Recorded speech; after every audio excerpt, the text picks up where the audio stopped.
être divers, c'est être différent. Alors, quand on parle de différence, on peut être noir ou flic d'ailleurs. Et on se demande toujours, on est différent par rapport à quelle norme, quoi. Alors là, ce qu'on se rend compte, c'est qu'on a essayé de renverser la norme. Alors, moi, ce que j'ai cru comprendre, et la question qui avait l'air de se poser, c'est de savoir si l'art pouvait adoucir les mœurs et réconcilier un peu tout le monde. Voilà.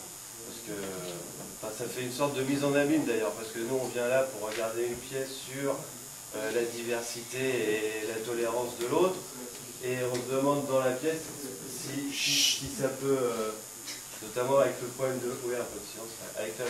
Notamment avec le poème quand il s'appelle le poète sur scène. Ce qu'on se rend compte, c'est qu'effectivement, ces gens qui ont beaucoup de mal à communiquer entre eux, quand ils se mettent à danser et à chanter ensemble, ils ont l'air de retrouver un lien et une communication. Vous voyez les comédiens d'ailleurs se regarder pas mal pour se demander, pour essayer de se suivre les uns avec les autres. On nous pose la question de savoir si l'art peut effectivement, et le théâtre par exemple, peut effectivement réconcilier, faire avancer les choses. Alors c'est la question philosophique, si on en veut une, entre autres, c'est qu'est-ce que l'art, à quoi ça sert? L'art, le théâtre ou la musique, est-ce que vraiment ça change les choses, à quoi ça sert? Est-ce que c'est fait pour passer un message, l'art? Est-ce que ça change vraiment les idées qu'on peut avoir, ou c'est fait pour représenter la réalité sans chercher forcément à la changer? Tous les gens qui sont là, est-ce que ça a changé quoi que ce soit de ce qu'on pouvait percevoir les autres ou pas? Alors, sans faire de la philosophie, il y a une anecdote qui me vient. J'avais vu une interview de Louis de Funès qui avait tourné dans Rabbi Jacob. Vous connaissez la fameuse scène où il est dans la voiture, et l'autre il lui annonce qu'il est juif, alors il dit Salomon est juif, c'est pas grave, je vous garde quand même. Et de Funès a dit qu'en tournant le film, lui-même, pour le coup, ça lui avait fait un peu changer ses préjugés, parce qu'avant de tourner le film, il était effectivement... Alors peut-être que ça peut changer les choses. Enfin, c'est une question que je pose. Je ne sais pas tellement quelle est la fonction, le rôle, l'efficacité de l'art dans le domaine politique, social, si ça peut vraiment faire changer les préjugés ou pas. Alors moi j'aime beaucoup le théâtre de Cazem, parce que Cazem convoque le monde sur scène, tout le monde sur scène, et là aussi, dans cette espèce de huis clos d'un commissariat, c'est le monde entier qui est convoqué sur scène, les flics, les sans-papiers, le poète, l'ordre, le désordre, l'Afrique, les paysages. Le monde est convoqué sur scène. C'est une convocation sur scène aussi parce qu'il y a Cazem, aussi parce qu'il y a Marcel Zang. C'est rare d'avoir un metteur en scène d'origine iranienne, un auteur d'origine africaine. On les voit trop rarement sur la scène. Et cette impression qu'on a, il y a vraiment quelque chose dans cette mise en scène de déroutant par rapport à ce que j'ai vu de ton travail avant. Et je pense que c'est déroutant parce que le monde est déroutant aujourd'hui. Et qu'aujourd'hui, il n'y a pas une route. Tu disais d'une certaine manière, c'est-à-dire les flics sont ça et ça. Ils sont les deux à la fois. Ils sont à la fois les partisans de l'ordre, ils sont à la fois très désordonnés, ils ont à la fois des ambitions et ils ont à la fois des petitesses. C'est le monde pour ce qui est de pire et le monde pour ce qui est de meilleur, et en même temps sur le plateau, je trouve.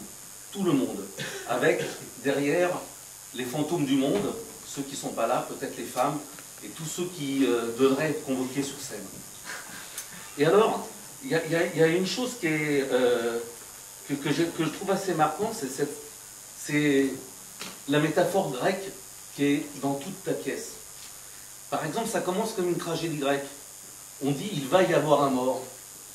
Et le mort n'est pas forcément obligatoire. Peut-être que c'est un mort, peut-être que c'est une hallucination, peut-être que c'est une métaphore, mais ça commence vraiment comme cette tragédie grecque qu'on retrouve peut-être à la fin, mais qu'on perd pendant tout le spectacle. On le perd pour retrouver une fable qui nous parle de nous. Par exemple, le Grand Georges. Pour moi, c'est une figure très étrange, le Grand Georges, parce que c'est complètement invraisemblable que quelqu'un qui soit expulsé soit si connu des flics qui l'accueillent. Alors, s'il est si connu, c'est peut-être parce que il est expulsé, c'est peut-être parce qu'il résume à lui tous les immigrés, tous les expulsés, et c'est peut-être aussi parce qu'il revient, il repart, il revient, il repart, comme nous d'ailleurs, nous le faisons, même si on ne fait pas ce voyage-là dans le monde, mais comme les expulsés le font eux-mêmes. Et ça m'a fait penser à une chose, c'est, d'une certaine manière, cet expulsé, c'est Sisyphe. C'est-à-dire qu'il roule sa pierre, et sa pierre redescend de l'autre côté. Et il la remonte à chaque fois, mais Sisyphe, c'est un peu tous les personnages. Tous les personnages roulent leur pierre d'une certaine manière, des fois se la prennent sur la gueule.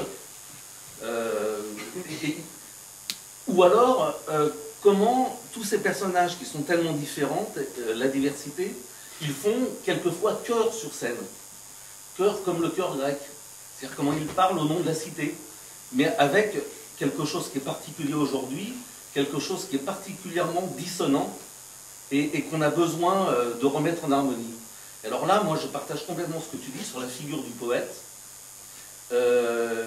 l'importance du poète aujourd'hui. Mais alors, moi, il y a quand même quelque chose qui m'intéresse, c'est le rôle différent que les uns et les autres veulent faire jouer au poète. Le commissaire, il veut que ce poète remette de l'ordre, et là, on voit très bien, par exemple, à quoi ça peut faire penser dans l'assignation faite aux artistes aujourd'hui. Et d'autres, notamment ce que représente le Grand Georges, il demande au poète autre chose, pas seulement une consolation, mais une force, puiser une force. Voilà, et je crois qu'il y a quelque chose sur la poésie dans ce spectacle-là, c'est où est-ce qu'on doit tirer notre force aujourd'hui. Une autre chose qui m'a beaucoup intéressé, c'est la question des mots, la question du vol des mots. Alors là, je ne sais pas ce que le philosophe pourrait dire, en tout cas, ce que le politique peut dire, c'est qu'il y en a qui nous volent sacrément des mots aujourd'hui. Et que ces mots, on a besoin de les défendre, on a besoin de les reprendre et de les défendre.